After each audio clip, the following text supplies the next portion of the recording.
Hello students, good morning. So in the previous video we have seen what are the parts of computer and what is input, processing unit and output device. Okay, what is input, students?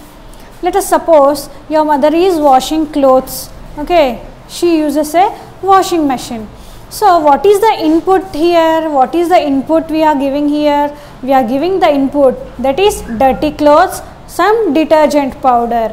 Okay, dirty clothes, detergent powder and water is the input that we give to the machine. So the process of this washing is going on in the machine, isn't it? So the machine is the processing unit.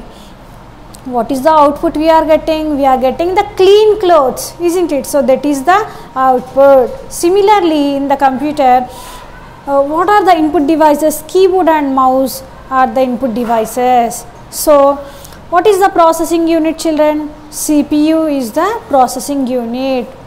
Then what is the output device? Our monitor, it is the output device. So we have seen this input, processing unit and output. So we have also seen the uses of computer and advantages of computer. So we use these computers in wide variety of places. So we use that in the schools, in hospitals, at railway stations, at the airports. So everywhere in the shopping malls we are using these computers. So they are very helpful to us in almost all the fields. So we have a lot of advantages of computers we have seen. What are they? The computer does not get tired. It works very fast. Then it won't get tired.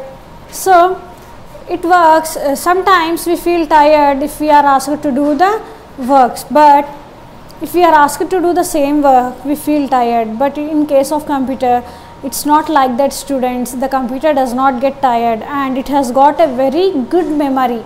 Okay, we forget things but computer does not forget things. So in the previous video we have seen all these things, children. Now we are going to see what is hardware and what is the software in the computer. Okay, so keyboard, mouse, CPU, monitor and printer, these are the parts of a computer. As our body has got many parts, head, stomach, hands, legs, computer has also got these parts. So these parts which we can see and touch are called as hardware. Okay, this is called as hardware. The parts of the computer which we can see and touch, they are called as hardware. Yes, we can touch the keyboard, we can touch mouse, CPU, monitor and printer. We touch these things, we can see these things. But coming to software, we cannot see or touch the software. Okay, then what is it, software? Software means a set of instructions which we give to the computer is called a software. Okay, software, it gives the computer the instructions in performing a specific task. So we cannot see or touch the software, but we can get the output. We can get to know that it is working and we are getting our output. We can get to know that the work is getting done. So this is the software. Software is nothing but the computer has got programs. So software, it gives instructions to the computer.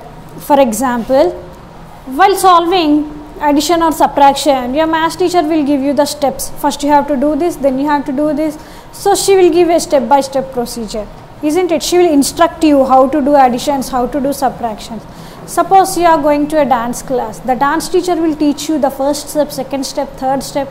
In this way you will also learn dance. So who is going to instruct a computer? Okay, who is going to give instructions to the computer? Software is going to give instructions to the computer. Then we will get the work done.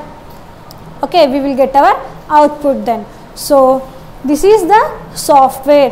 The parts which we can see and touch, they are called as hardware, and software is a set of instructions. Software gives instructions to the computer, okay, and gets the work done.